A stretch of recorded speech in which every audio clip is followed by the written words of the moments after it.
नमस्ते दोस्तों। तो दोस्तों आज मैं आप लोगों के लिए लेके आई हूँ एक खतरनाक और डरावनी कहानी जो आपके रोंगटे उठा सकती है और आपको पूरा हिला सकती है दोस्तों। तो दोस्तों एंड तक बने रहिएगा और जो इस लड़की के साथ हुआ वो देख के तो आपके रियल में रोंगटे खड़े हो जाएंगे। तो कहानी का नाम है पलट कर मत देखना। तो दोस्तों यह कहानी हम शुरू करते हैं। यह कहानी एक लड़की की है जो एक वीराना गांव में अपने नैनीहाल की छुट्टियां बिताने गई थी, पर उसे क्या पता था कि वहां उसे किसी ऐसी चीज का नहीं सामना करना पड़ेगा जो इंसान नहीं बल्कि एक श्राप है। तो कहानी हम शुरू करते हैं। मेरा नाम सिया है, मैं 22 साल की हूँ और मैं दिल्ली में रहती हूँ। पिछले महीने कॉलेज की छुट्टियां पड़ी। मैंने सोचा कुछ दिन अपने नैनीहाल में चली जाऊं।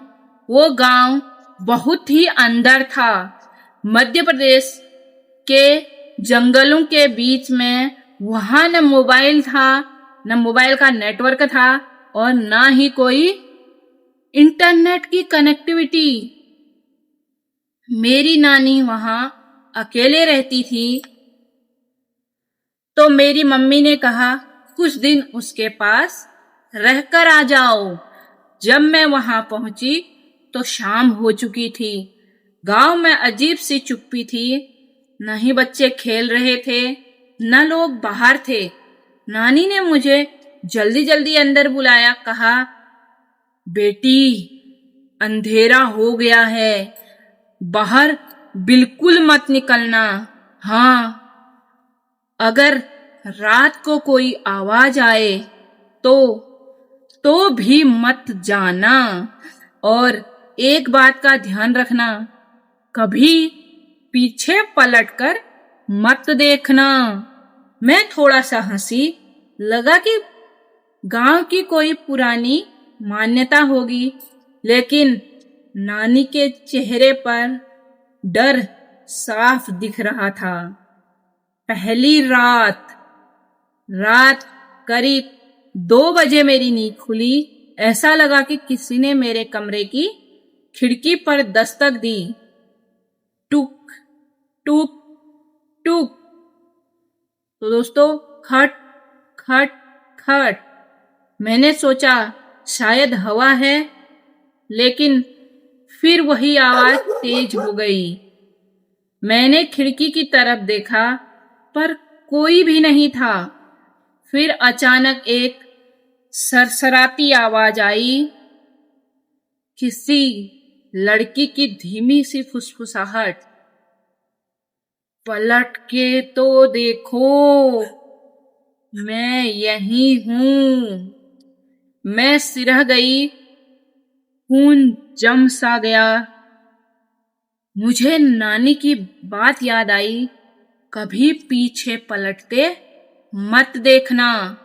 मैंने आंखें बंद कर ली और अपने बिस्तर में दुबक गई।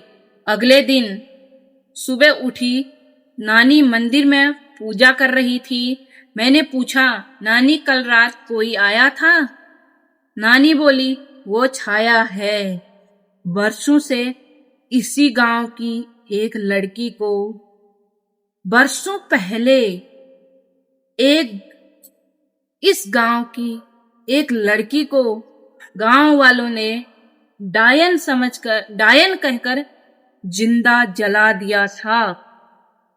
उसकी आत्मा भटकती है और वो हर किसी को बुलाती है, और जैसे ही कोई पलट के देखता है वो उसके पीछे परछाई में समा जाती है। मुझे अब यकीन होने लगा था कुछ तो गड़बड़ है। तीसरी रात थी। रात के करीब 3 बज रहे थे। उस रात बिजली चली गई। पूरा गांव अंधेरे में डूबा और मोमबत्ती लेकर बैठी थी, तभी वहीं दस्तक हुई और खट खट खट, और फिर वही आवाज, सिया मुझे देखो ना, सिर्फ एक बार। मैं डर के मारे हिल भी नहीं पा रही थी। जैसे ही मैंने आंखें बंद की, कुछ ठंडा सा मेरे गले के पास गुजरा और फिर मुझे लगा कि कोई मेरे पीछे खड़ा है। सांसें मेरी रुकने लग गई थी। तभी नानी दौड़ती हुई आई, गंगा जल से मेरे सिर के ऊपर छिड़क दिया। मेरी आवाज गायब हो गई। तो इसका रहस्य क्या है? अंतिम रहस्य, अगली सुबह नानी ने मुझे एक पुराना बक्सा दिखाया। उसमें उस लड़की की एक तस्वीर थी। वो हूबहू मेरे जैसी दिखती थी। तू ही है वो, नानी बोली। तू ही है उस लड़की का पुनर्जन्म। वो तुम में वापस आना चाहती है। उसी के कारण मुझे बार बार बुला रही है। मैं कांप रह गई। उस दिन मैंने गांव छोड़ दिया और मैं दिल्ली वापस आ गई। लेकिन अब भी कभी कभी रात को जब भी मैं सोती हूँ, मुझे वही आवाज सुनाई देती है, सिया एक बार पलट कर तो देखो। तो दोस्तों, आपको ये कहानी कैसी लगी मुझे कमेंट करके जरूर बताना।